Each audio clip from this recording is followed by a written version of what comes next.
sa pagmimensahe. Salamat sa mga kapatid na kumalili po sa akin, tumanggap po ng responsibility na sila naman ang mangaral sa ating mga lingguhang pananambahan, kahit na po sa ating midweek services. At sa pagkakataon po ito ay minsan pa nating pagtuunan ng pansin ang pinakasentro po ng ating pananampalataya. Masdan natin ang Panginoong Hesus, ang ating pong paksa. Hango po ito sa Hebreo, Kapitulo 12, versikulo 1 hanggang 3. At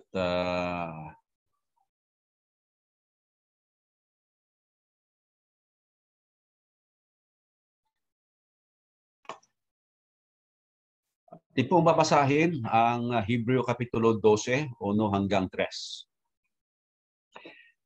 Ang ginamit po natin na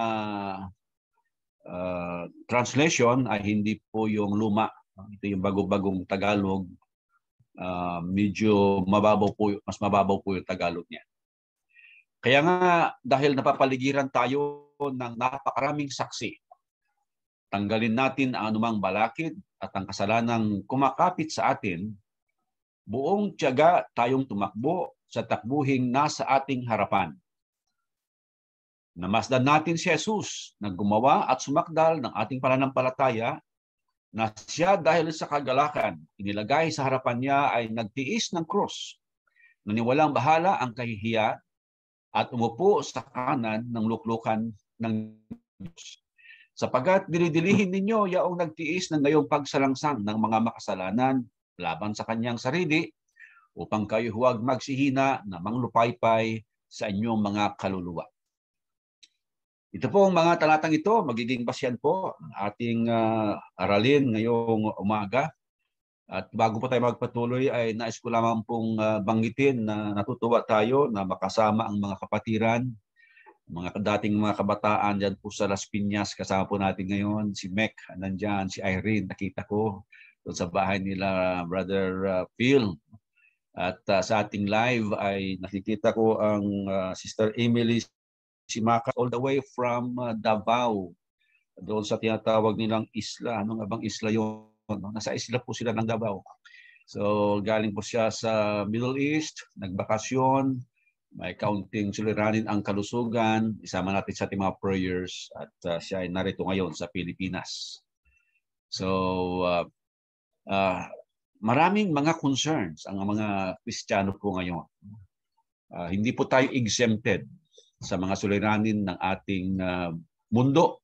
Ang pandemic, mga karamdaman natin na mga sakit ng ating mga katawan. At itong mga talatang ito ay makakatulong po sa atin. Ma-realize po natin ang ating pong kalagayan.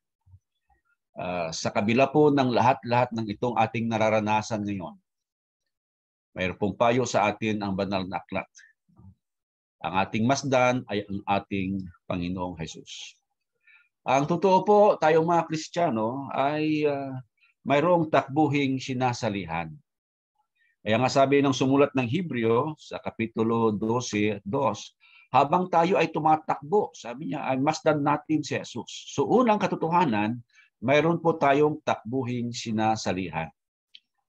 Ito po actually yung buhay Kristiyano ng tinutukoy ng sumulat ng Hebreo. At habang tayo po ay nabubuhay, ay meron tayong mga nararanasang natural sa buhay ng tao sa mundong ito. Mayroong mga suliranin, mayroong mga pagsubok po sa atin, maraming mga pangangailangan, mayroon pang mga kahirapan. Kaya si Apostol Pablo, nung sumulat siya sa unang Korinto Kapitulo 9, 24 hanggang 27, ay sinasabi niya, hindi ba ninyo nalalaman na ang mga nagsisitakbo sa takbuhin ay tumatakbong lahat?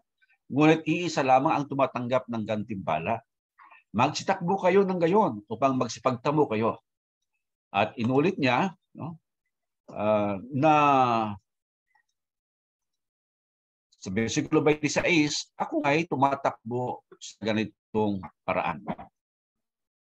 So si Apostol Pablo, nasa takbuhin din naman. Kasama natin na tumatakbo actually sa buhay Kristiyano. Tayong lahat ay kasama, no, sa paligsahan na ito, sa pagtakbo na ito. Mga naunang mga kapatiran, unang siglo, sumunod na mga siglo hanggang sa ating panahon. Sama-sama po tayong tumatakbo. At kaya naman, pwede nating i-imagine na tayong lahat, kasama yung mga ibang mga alagad, mga banal sa iba't ibang mga lugar ay tumatakbo. At ang iba ay napakabilis ang takbo. No? Si Apostol Pablo siguro, sabi natin, ang bilis-bilis niyang tumakbo. Si Apostol Juan, si Apostol Juan ay medyo bata-bata kay Apostol Pedro kung ating maobserbahan ang mga pangyayari sa record po nila. Ano? Si Marcos, bata-bata yun. Kaya kung takbuhan ng pag-uusapan, mabilis-bilis po yun. At sa pananampalataya po ng mga Kristiyano, mayroong ibang mabilis ang buhay Kristiyano po nila, active na active. Ang iba ay katamtaman lang. Ang iba naman ay ambagal. Kanya-kanya pong pace ang tinatawag po natin. Oo. At sa pagtakbo po natin ay mayroon pong mga balakid. Katulad po ng binanggit ng sumulat ng Hebreo. Mayroong mga sumusubok sa ating pagtakbo. Mayroong mga pumipigil sa ating pagtakbo. Pumipigil na matapos natin ang takbuhin na ibinigay po sa atin. Kaya naman, ang iba ay medyo nawawalan ng lakas loob, nawawalan ng pag-asa ang iba, nawawalan ng lakas pisikal ang iba. At ang iba ay huminto na lang. Ito nakita ko pong larawan, hindi dahil sa senior citizen siya, kaya siya nandiyan. Pero pinapakita natin mayroong mga naiiwanan sa takbuhing Kristiyano, mga kapatid. At iba't ibang dahilan po ito. Kung inyong maalaala ang ating mga pag-aaral noong mga nakaraan, ang mga pagsubok sa buhay po natin, minsan ay natural lamang. No? Nature ang dahilan. Well, itong pandemic ay pinagdidiskusyonan pa rin kung ito ba'y natural o man-made. Pero dalawa pong yan, ma-ideas ay tama na dahilan ng ating paghihirap. Mayroon pong mga natural lamang, kalamidad, gawa ng kalikhasan, o kaya ay gawa ng tao. O kaya ay sariling gawa ng taong naghihirap. Kung hindi naman, ay kagagawan ng ibang tao ang paghihirap ng isang tao. Yung saktan ka ng ibang tao at dahil doon ay maghihirap ka, magkakaproblema ka. No? Gawa ng iba. Pero karamihan po sa ating mga paghihirap ay natural lamang. Kaya nga, sa pagtakbong ito o sa buhay Kristiyanong ito, mayroon tayong dapat na malaman, sabi ng sumulat ng Hebreo. Sa versikulo 2 ay sinabi niyang, masdan ninyo si Jesus na gumawa at sumakdal ng ating pananampalataya na siya dahil sa kagalakang inilagay sa harapan niya ay nagtiis ng cross na niwalang bahalang kahihiyan at upo sa kanan ng luklukan ng Diyos. So habang tayo tumatakbo at nararanasan natin ng iba't ibang mga suliranin sa buhay sa ating pagtakbo, maaaring pumigil sa atin na tapusin natin ang takbuhin na ito, masdan natin si Jesus, sabi po ng sumulat ng Hebreo. Mayroon po kasi tayong katiyakan na sa ating pagtakbo, ang ating titingnan, ang ating pinaka-focus ay ang ating Panginoong Jesus. At kung bakit, Hebreo Kapitulo 4, versikulo 15, ang sabi po, sapagkat tayo'y walang isang dakilang saserdote na hindi maaring mahabag sa ating kahinaan, kundi isa na tinukso sa lahat ng mga paraan, gaya rin naman natin, gayon may walang kasalanan. Isang dahilan kung bakit ang sabi ng sumulatang Hebrew ay ang Panginoong Hesus ang ating masdan ay sapagkat ang Panginoong Hesus ay isa siyang perfect example. Perfect idol para po sa atin kung gusto mo natin gamitin yung salitang idol o liran. Halimbawa, dapat sundan. Sapagkat bagamat siya ay tinukso ng lahat-lahat na ng uri ng tukso na maaaring dumating sa isang tao, sabi ng Hebreo 4:15, siya ay walang kasalanan. Inulit ni Apostol Pedro po ito, chapter 2, verse 22. Sabi niya, sapagkat sa ganitong bagay, kayo'y tinawag, sapagkat si Kristo man ay nagbata dahil sa inyo, na kayo'y iniwanan ng halimbawa, upang kayo'y magsisunod sa mga hakbang niya, na siya hindi nagkasala. Okay? O kinasumpungan man ng daya ang kanyang bibig, na nang siya'y alipustain ay hindi gumanti ng pag-aalipusta, nang siya'y magbata ay hindi nagbala, kundi pinagkatiwala ang kanyang sarili doon sa humahatol ng matuwid. So ano po masasabi natin? Karapat-dapat nga na ang Panginoong Hesus ang ating pinaka-focus sa ating buhay Kristiyano. Walang nasumpungang kasalanan, walang nasumpungang daya ang kanyang mga bibig. Kahit nang siya ay alipustain, hindi siya gumanti. Ginawan siya ng masama, hindi siya gumanti. Our perfect example, ang ating Panginoong Hesus. Kaya sa pagtakbo, mga kapatid, hindi tayo nakatingin sa kung kani-kanino man na mga kapatid po natin. No? Sa pagpapatuloy ni Apostol Pedro, sabi niya na siya rin ang nagdala ng ating mga kasalanan sa kanyang katawan sa ibabaw ng kahoy upang pagkamatay natin sa mga kasalanan ay mga buhay tayo sa katuwiran na dahil sa kanyang mga sugat ay nagsigaling kayo. Sapagkat kayo'y gaya ng mga tupang nangaliligaw na tapat ngayon ay nangabalik kayo sa pastor at obispo ng inyong mga kaluluwa. Ang Panginoong Hesus lamang po ang maaring gumawa ng mga binanggit po na ito.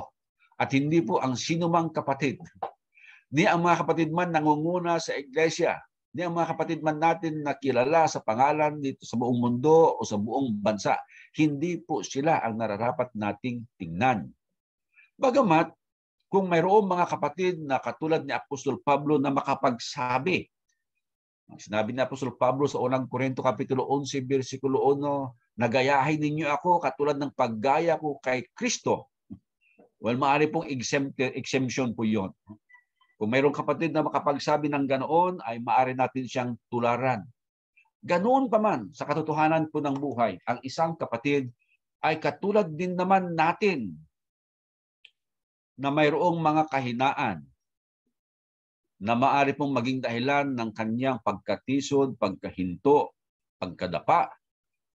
Kaya ang pinaka-safety pa rin po nating masdan habang tayo tumatakbo sa takbuing Kristiyano ay ang Panginoong Hesus.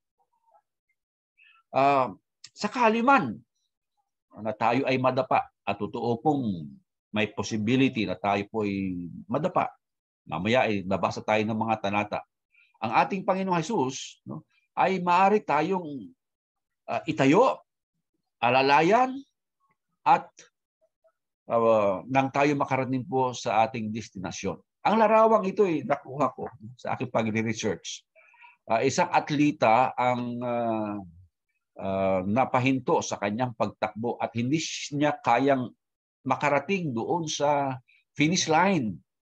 Subalit yung pong nangunguna sa paligsahan na ito ay huminto at siya ay nalalayan. At ang sabi po ay mga 150 meters na nalalayan niya ang atletang ito upang makarating silang pareho doon sa finish line. Paglalarawan ng Panginoong Hesus sa kabila ng ating mga kahinaan, sa kabila ng ating mga suliranin, sa kabila ng ating mga pagsubok sa buhay, nariyan po siya. Handa po tayong alalayan hanggang makarating po tayo sa ating finish line. Yan po ang mga katotohanan na ating nabasa sa mga talata. At pangalawang point po natin na nais nating iparating sa mga kapatid ay siya ang nagpapalakas sa atin habang tayo ay tumatakbo. Mahaba po ang takbuhin. Ang iba po ay napaikli ang pagtakbo. At naroon po sila, nauna na at tinanggap na po nila ang kanilang reward. Pero kapag tayo ay pinagpala, ay pahabaan pa ng Diyos ang ating buhay sa mundo, mahaba-haba po ito. At ang buhay po na ito, ang pagpapagal po na ito, nasabi ni Apostol Pablo, ay habang narito po tayo. Kaya kailangan natin ngayon ang nagpapalakas po sa atin. Sa lahat po ng mga pangyayari sa mundong ito, hindi po maging mahirap para tayo ay talunin. Isang quotation ang hinahanap ko po sa internet, hindi ko po mahanap. Pero ang quotation na ito ay aking nang natutunan noon pang ako'y nasa high school na ang ibig lamang sabihin ay, it does not take long for nature to defeat us, sabi nung saying na ito. Opo, no? Ano bang laban natin sa bagyo kung nasa labas tayo ng ating mga bahay o labas ng gusali? Yung malakas na hangin, ano bang laban po natin doon? Ang lindol na napakalakas, kung wala tayong proteksyon, ano bang laban natin? Ano bang mga kalamidad? Ay, tinan na lamang po natin ang pandemic na ito. Anong laban natin sa isang kaaway na hindi po natin nakikita? O, sumasangga tayo, pero hindi natin alam kung saan nanggagaling ang suntok. Larawan tayo ng boksingero na nakapiring ang mata. Hindi natin alam saan nanggagaling ang pag-atake ng kaaway at malalaman na lamang natin kapag tayo ay nagkasakit na, nanghina na. At kawawa po ang marami sa ating kababayan, mga tao sa mundo. Sa India, aking na-monitor, pinakamarami kahapon ang sinunog po nila kasi ng paraan ng kanilang paglilibing. At totoo ba yun? Sabi ng isang kilala kong preacher doon ay 300,000 pumanaw sa isang araw, parang ganoon. Opo. At kung ito man ay nature, walang kalaban-laban talaga, or man-made. Walang kalaban-laban ang mga tao. Kaya ngayon ay sinasabi kung dati nag-iingat po tayo, doble ingat po tayo ngayon. Santiago Kapitulo 1, versikulo 5. Ang mga pagsubok na ito, sabi ni Santiago, ariin ninyong buong kagalakan kung kayo mga hulog sa sari-saring tukso, yamang nalalaman ng pagsubok sa inyong pananampalataya ay gumagawa ng pagtitiis. At inyong pabayaan ng pagtitiis ay magkaroon ng sakdal na gawa upang kayo maging sakdal at ganap na walang anumang kakulangan. Isipin na lang po natin ito, mayroon at mayroon. No? Nasulat na po yan. Yung mga tukso kung minsan, dumarating sila bilang pagsubok. Pero mga pagsubok na ito ay maaaring magresulta ng pagtitiis. Ang pagtitiis na kailangan naman natin upang maging sakdal, no? At ganap at walang kakulangan. Sa mga tuwid, mayroong purpose pala ang mga ito, mga kapatid. Pero ang totoo ay mayroon at mayroon. Hindi po tayo makakatakas niya. In fact, sabi ng Apostol Pablo, hindi tayo tinawag upang manampalataya lamang, kundi upang magtiis din naman kay Kristo. So, Christianity is not a bed of roses. Nakatulad na nais na palabasin ng maraming mga magagaling na nagsasalita sa radyo, sa telebisyon. Oo. Hindi po nila sinasabi ang totoo na mayroon pong pagtitiis. Ang buhay Kristiyano, hindi naman po lahat ay kaginhawaan, lahat ay kaligayahan, hindi po. Mga paghihirap na sumusubok sa atin. Mga karamdaman na sumusubok sa ating pananampalataya. Filipos 4:13, ito nga lamang ay pwede nating paghawakan ang katiyakan mula po sa Panginoong Hesus na sinasabi ni Pablo, lahat mga bagay ay ating magagawa doon sa nagpapalakas sa atin. At yun ay ang Panginoong Hesus. Matthew 11, versikulo 28, isa pang patunay na mayroon ng mga pagpapagal na nagpapabigat sa atin habang tayo narito sa mundo. Mismo mula sa bibig ng Panginoong Hesus, ang sabi niya, magsiparito sa akin kayong lahat na nangapapagal at nangabibigatang lubha. So mayroong nagpapagal, mayroong nabibigatang lubha.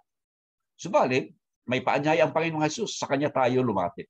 Sabi niya, kayo'y aking papagpahingahin. Pasanin ninyo aking pamatok at mag-aral kayo sa akin sapagat ako'y maamo at mapagpakumbabang puso at masusupungan ninyo ang kapahingahan ng inyong mga kaluluwa sapagat malambot ang aking pamatok at magaan ang aking pasahan. At Roma 8:31-35, anong ating sabihin sa mga bagay na ito kung ang Diyos ay kakampi natin, sino ang laban sa atin? Siya na hindi pinagkait ang kanyang sariling anak, kundi ibinigay dahil sa ating lahat. Bakit hindi naman ibibigay sa atin na walang bayad ang lahat ng mga bagay? Sino ang magsasakdal ng anuman laban sa mga hirang ng Diyos? Ang Diyos ay ang umaaring ganap. Sino ang hahatol? Si Kristo Jesus na namatay, o yaong nabuhay na mag-uli sa mga patay na siyang nasa kanan ng Diyos, na siya namang namamagitan dahil sa atin. Sino ang maghihiwalay sa atin sa pag-ibig ni Kristo? Ang kapighatian, o ang kapisan, o ang pag-uusig, o ang kagutom, o ang kahubaran, o ang panganib, o ang tabak, at may dagdag ko, o kaya ang COVID, o ang matinding karamdaman. Hindi po naghihintay ng kasagutan si Apostol Pablo. Ito ay confirmation niya na wala at walang makapaghihiwalay sa atin sa pag-ibig ng Diyos. Kaya sa ating pagtakbo, mayroon tayong assurance. Palalakasin tayo ng ating Panginoong Diyos. No? Aalalayan tayo hanggang tayo ay makarating sa finish line. Mayroon pong katiyakan na matatapos natin ang ating pong pagtakbo. At ang katiyakang ito ay nasa Kanya. Mayroon pong paniniwala na kapag ikaw ay Kristiyano na, kahit na ano raw ang gawin mo, ay ligtas ka na. Parang kakaiba po ito sa ating alam. Ang alam natin, totoo nga ito, subalit mayroon pong kondisyon. Ito ay kung sa Panginoong Hesus tayo nakatingin. Halimbawa, unang Korinto Kapitulo 10, versikulo 12 ay nagbigay ng warning si Apostol Pablo. Sabi niya, kaya't ang may akalang siya ay nakatayo, mag-ingat na baka mabuwal. Oo nga't mayroon po tayong assurance sa Panginoong Hesus na makakarating tayo sa dulo. Subalit, kailangan po nating manatili sa Kanya. Yung mga nag-aakalang sila ay matibay, nakatayo ng matindi. Mag-ingat, sabi ni Apostol Pablo. So there is a possibility of turning back, of apostasy, of sliding to the world. Kaya tayo ay pinag-iingat ni Apostol Pablo. Unang Juan 2:1, mumunti ko mga anak, ang mga bagay na ito ay sinusulat ko sa inyo upang kayo huwag magkasala. Okay? Sinusulat niya upang hindi tayo magkasala. So ibig sabihin, possible na tayo ay magkasala. Hindi po totoo yung sabi na hindi ka na magkakasala. Sabi niya, pinili ka na ng Diyos. Kahit anong gawin mo, ligtas ka na. Hindi. Nasusulat ay, sumulat si Apostol Juan upang tayo ay hindi magkasala. So possible na magkasala tayo. Subalit, sabi niya, at kung ang sino man ay magkasala, ay may tagapamagitan tayo sa Ama, si Jesucristo ang matuwid. At siya ang pampalubag loob sa ating mga kasalanan. At hindi lamang sa ating mga kasalanan, kundi ng sa buong sanglibutan din naman. At sa ganito ay nalalaman natin na siya ay ating nakikilala kung, tinan niyo po yun, tinutupad natin ang kanyang mga utos. Ang nagsasabing nakikilala ko siya at hindi tumutupad ng kanyang mga utos ay sinungaling. At ang katotohanan ay wala sa kanya. So, pinapasubalian ng mga talata, mga kapatid, no? Na hindi totoo yung kapag ikaw iligtas na, manatili kang ligtas at kahit anong gagawin mo. Hindi po. Mahalaga ang pagtupad po natin. Possible na magkasala po tayong muli. Karagdagang mga talata, sabi ni Apostolan pa rin, kung sinasabi natin tayo walang kasalanan, ay ating dinadaya ang ating sarili at ang katotohanan ay wala sa atin. Kung ipinahayag natin na ating mga kasalanan ay tapat at banal siya na tayo patawarin sa ating mga kasalanan at tayo ililinisin sa lahat ng kalikuan. Kung sinasabi natin tayo hindi makakasala, ay ating ginagawang sinungaling siya at ang kanyang salita ay wala sa atin. See? Kung may kasalanan tayo, ipahayag natin sa Kanya. So, hindi totoo na hindi na tayo magkakasala muli. Magkakasala tayong muli.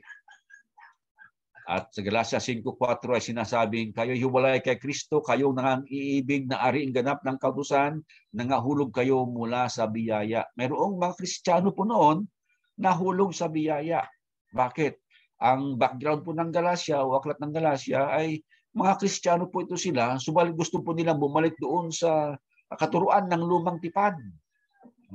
Na wala doon ng biyaya. Sabi, ang biyaya nga ay nasa Panginoong Hesus.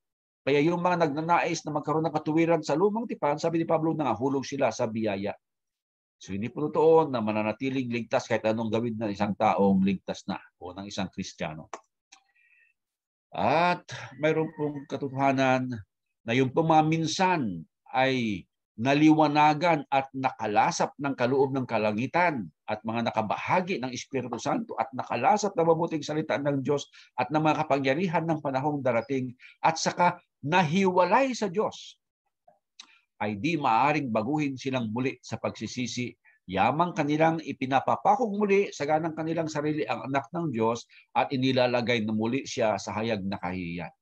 So ayon po sa sumatang Hebreo, mga kapatid, mayroon ng mga tao, mga naging Kristiyano na, naliwanagan na sila, nakabahagi na sila, nakalasap na sila ng mabuting salita ng Diyos, tapos nahiwalay sila sa Diyos.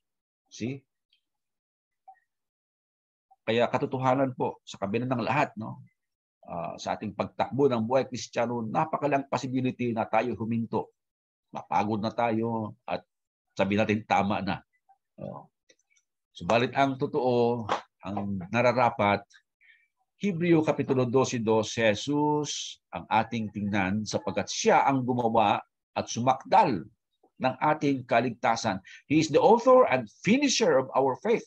Kita niyo na sumakdal ng ating kaligtasan, finisher of our faith, isa itong assurance na nagawa na niya ito.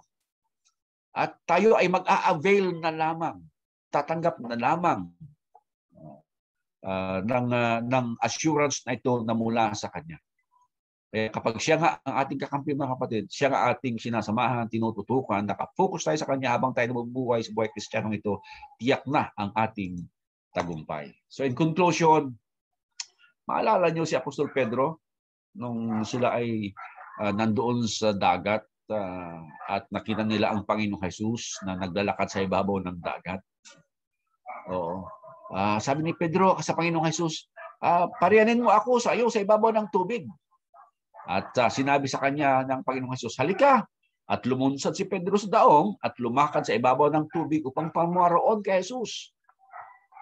Datapwat, sabi po ng talata, pagkakita niyang malakas ang hangin, ay natakot siya. At nang siya'y malulubog, ay sumigaw na nagsasabi, Panginoon, iligtas mo ako. Anong ating maunawaan po rito? Nawala sa focus si Apostol Pedro. Opo. No? Yung unang hakbang niya, dahil sinabi ng Panginoon sa kanya na halika, lumapit ka, lumakad si Apostol Pedro sa ibabaw po ng tubig, katulad ng ginawa ng Panginoong Jesus. Subalit nang makita ni Apostol Pedro ang malakas na hangin, natakot siya, sabi rito. Pwede nating sabihin na nawala po siya sa focus, hindi na ang Panginoong Jesus ang kanyang tinitingnan. Ang kanyang tiningnan na ay ang hangin o ang wave, ang alon, malapit sa kanya, na maaari po siyang palubugin ng alon po na ito o ng tubig na ito. At yun nga po ang nangyari. Siya ay lumulubog na. At doon po siya sumigaw at nagpatulong sa ating Panginoong Jesucristo. Ganun po ang mangyayari po sa atin sa ating pagtakbo. Kapag nawala tayo sa focus, katulad po na kay Apostol Pedro, kung sa tubig pa tayo lumalakad, lulubog po tayo. At kung sa tayo tumatakbo, tayo po ay madadapa, matitison, at hihinto po tayo. Mga kapatid, isipin na lamang natin ang ating reward, ang ating gantimpala. Katulad ng sinabi ni Apostol Pedro ng Korinto 9, iisa lamang ang tumatanggap ng gantimpala. So mayroon, magsitakbo kayo ng gayon upang magsipagtamo tayo. At ang bawat tao na nakipaglaban sa mga palaruan ay mapagpigil sa lahat ng mga bagay. Ginagawa nga nila ito upang magsipagtamo ng isang putong corona na may pagkasira. Ngunit tayo'y niyaong walang pagkasira. Ako ay tumatakbo sa ganitong paraan na hindi gaya na nagsasapalaran. Opo mga kapatid, kung sa literal na takbuhin ay literal na corona na nabubulok ang magiging reward o pera kaya sa ating pong panahon o mga scholarship at ano paman. No? At mga tao ay nagpupunyagi na makapanalo ng mga takbuhin na ito. Ang takbuhin Kristiyano, hindi literal, hindi material ang ating pong gantimpala. Buhay na walang hanggan. Kaya napakahalaga po na i-maintain ang ating pong focus, maintain our focus. Panatilihin ang ating pagmasid, pagtingin sa Panginoong Jesus. Ang ating pong isipin ay ang ating reward, ang ating gantimpala doon po sa finish line. Nawa mga kapatid ay na-inspire ko kayo sa ating pong isang mensaheng ito at hindi lang naman kayo talaga nangangailangan ng inspiration, ang inyong namang lingkod, ng ating sambahayan. Lahat tayo nakasama sa takbuhing ito. So magandang umaga ulit at pagpalain tayo ng Panginoon.